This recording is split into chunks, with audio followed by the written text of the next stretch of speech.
हाथी और बंदर की कहानी में आपका स्वागत है। एक घने जंगल में एक बंदर और एक हाथी रहते थे। हाथी बड़ा शक्तिशाली था। वो बड़े बड़े पेड़ों को एक ही झटके में उखाड़ देता था। बंदर काफी दुबला पतला, लेकिन वो बड़ा ही फुर्तीला और तेज था। दिन भर बंदर जंगल के पेड़ों पर उछल कूद करता रहता था। बंदर और हाथी दोनों को ही अपने गुणों पर बड़ा ही घमंड था। दोनों ही एक दूसरे से खुद को ज्यादा अच्छा मानते थे।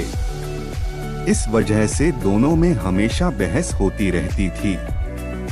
उसी जंगल में एक उल्लू भी रहता था, जो अक्सर बंदर और हाथी की हरकतें दिखाता था। वह इन दोनों के लड़ाई झगड़े से परेशान हो गया था। एक दिन उस उल्लू ने उन दोनों से कहा, जिस तरह तुम दोनों लड़ते हो, इससे कोई फैसला नहीं होने वाला है। तुम दोनों एक प्रतियोगिता के जरिए आसानी से यह फैसला कर सकते हो कि तुम दोनों में से सबसे शक्तिशाली कौन है। बंदर और हाथी दोनों को उल्लू की बात अच्छी लगी।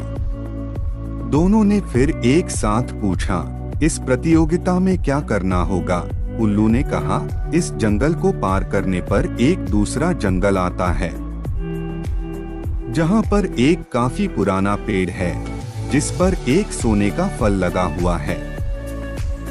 तुम दोनों में से उस सोने के फल को जो पहले लाएगा, उसे ही इस प्रतियोगिता का विजेता बनेगा और असल मायनों में सबसे शक्तिशाली कहलाएगा। उल्लू की बात सुनते ही बंदर और हाथी बिना कुछ सोचे समझे दूसरे जंगल की तरफ निकले। बंदर ने अपनी फुर्ती दिखानी शुरू की। वह एक ही छलांग में एक पेड़ से दूसरे पेड़ तक पहुंच जाता। वहीं हाथी तेजी से दौड़ने लगा और रास्ते में आने वाली हर चीज को अपने मजबूत सूंड से उखाड़ फेंकता। थोड़ी ही देर में हाथी और बंदर उस जंगल से बाहर निकल गए। इस जंगल से दूसरे जंगल के बीच के रास्ते में एक नदी बहती थी। उसे पार करने के बाद ही दूसरे जंगल में पहुंचा जा सकता था। बंदर ने फिर से अपनी फुर्ती दिखाई और झट से वह नदी में कूद गया, लेकिन पानी की लहर काफी तेज थी, तो बंदर नदी में बहने लगा।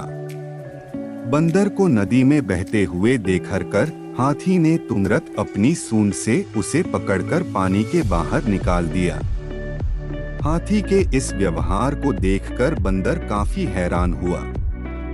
उसने विनम्र होकर हाथी को अपनी जान बचाने के लिए धन्यवाद कहा और अपनी हार मानते हुए हाथी को ही आगे का सफर तय करने के लिए कहा।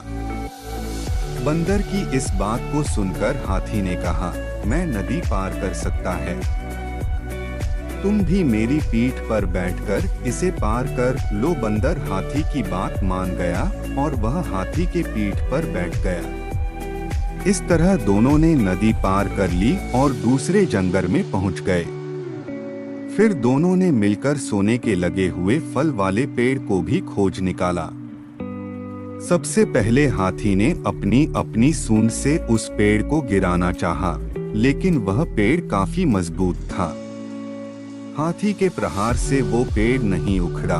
फिर हाथी ने निराश होकर कहा, मैं अब यह फल नहीं तोड़ सकता हूँ। बंदर बोला, चलो मैं भी एक बार कोशिश करके देखता हूँ। बंदर फुर्ती से उस पेड़ पर चलने लगा और उस डाली पर पहुँच गया जहाँ पर सोने का फूल लगा हुआ था। उसने वह फल तोड़ लिया और पेड़ के नीचे उतर गया।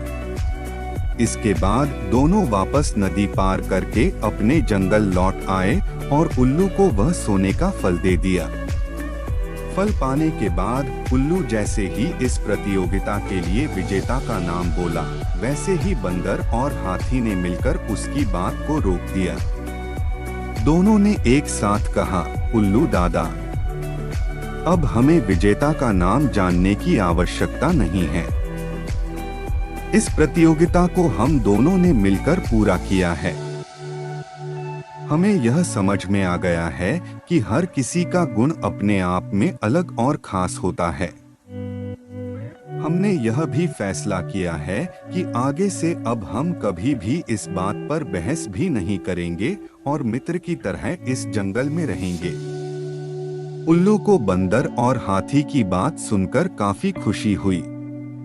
उसने दोनों से कहा, मैं तुम्हें यही समझाना चाहता था कि सभी एक दूसरे से अलग होते हैं।